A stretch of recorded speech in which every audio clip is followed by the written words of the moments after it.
VK news, राष्ट्र के नाम। याद करिए, चंद दिनों पहले हमने देखा था कर्नाटक में जब चुनाव हुए थे तो एसडीपीआई, जो कि एक पॉलिटिकल फ्रंट है, popular front of India, PFI का, उसके साथ कांग्रेस पार्टी का गठबंधन था। बंगाल में ठीक उसी प्रकार इंडियन सेक्युलर फ्रंट, जो अब्बास सिद्दीकी हिंदुओं के खिलाफ जहर उगलते थे, उनके पार्टी के साथ गठबंधन कांग्रेस पार्टी ने बंगाल में किया था। स्वाभाविक रूप से ये जो रैडिकल सिंडिकेट है, कांग्रेस पार्टी का जो रैडिकल सिंडिकेट है, वो पूरे हिंदुस्तान के सामने आज एक्सपोज्ड है। The radical syndicate which is in fact furthered by the Congress party stands exposed in front of India today. और इसमें कोई कांग्रेस पार्टी अकेली नहीं है, इसमें प्रतिस्पर्धा हो रहा है। प्रतिस्पर्धा अर्थात कंपटीशन समाजवादी पार्टी के साथ है। याद रखिए, नाहिद हसन पे भारतीय जनता पार्टी ने अभी चंद दिनों पहले आवाज उठाई थी, उसका नतीजा आपने देखा, सत्य की जीत हुई। नाहिद हसन, जो कि कैराना से समाजवादी पार्टी के कैंडिडेट थे, आज वो जेल में हैं। वही नाहिद हसन जिसने हिंदुओं के खिलाफ जहर उगला था और कैराना में पलायन के लिए जो जिम्मेदार थे, वही नाहिद हसन जिसने कहा था हिंदुओं की दुकान से और हिंदू व्यापारियों से किसी प्रकार का संबंध नहीं रखना है, अगर उनसे हम सामान खरीदना बंद कर देंगे तो उनके पास कोई ऑप्शन नहीं बचेगा, उन्हें कैराना से पलायन करना पड़ेगा। उनको समाजवादी पार्टी ने टिकट दिया था, आज जेल के सलाखों के पीछे है। रफीक अंसारी, मेरठ से रफीक अंसारी जिसको टिकट मिला है, और किस प्रकार के केस उनके ऊपर लंबित थे यह भी हम जानते हैं, किस प्रकार की घृणा की बात वो करते हैं यह भी सर्वविदित है। असलम चौधरी, विधानसभा धौलाना, दो समुदायों के बीच लगातार जहर उगलना, दो समुदायों को किस प्रकार से दंगों में झोंकना, यही असलम चौधरी का काम रहा है। उसे भी समाजवादी पार्टी ने प्रमोट किया है। साहिद मंजूर किठौर से, उनके खिलाफ भी क्या केस है आप अध्ययन कर सकते हैं। और मोहर्रम अली पप्पू, मोहर्रम अली उर्फ पप्पू, जिसको टिकट दिया गया है समाजवादी पार्टी द्वारा, और जो सहारनपुर में गुरुद्वारा हिंसा का मास्टरमाइंड था, गुरुद्वारे में किस प्रकार उन्होंने हिंसा करवाई थी मोहर्रम अली ने, यह हम सब ने देखा था।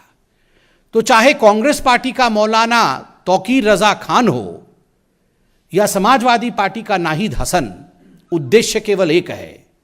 ये जो रैडिकल सिंडिकेट है, इसका उद्देश्य है किस प्रकार से दंगे भड़काना, हिंदुओं को डराना, हिंदुओं को बांटना और केवल अपने परिवार की राजनीति को आगे बढ़ाना।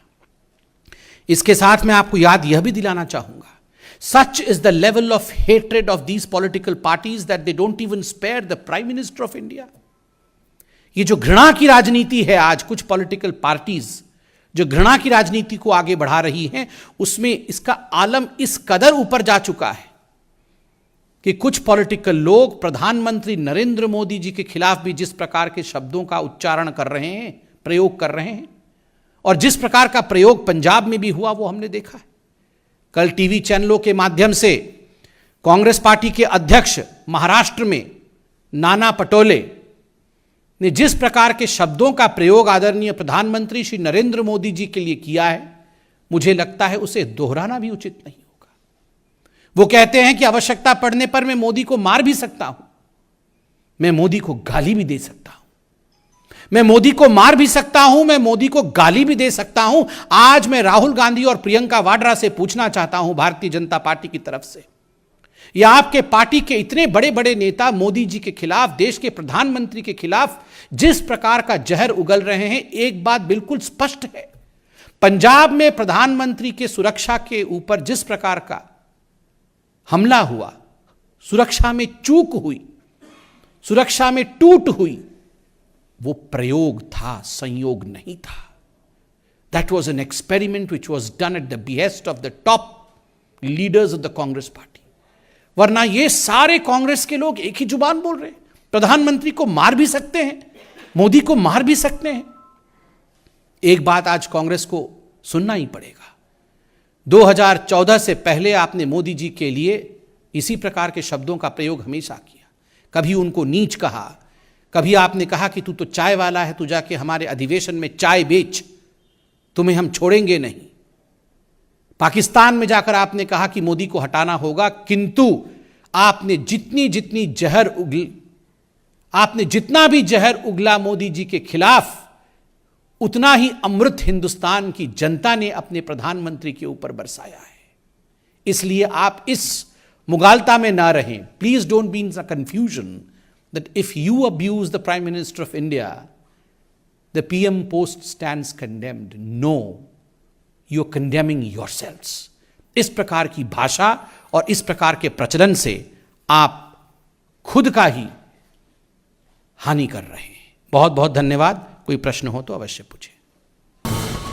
ये है ड्रीम मीडिया नेटवर्क और आप देख रहे हैं देश का पहला 24/7 digital news channel VK news, राष्ट्र के नाम।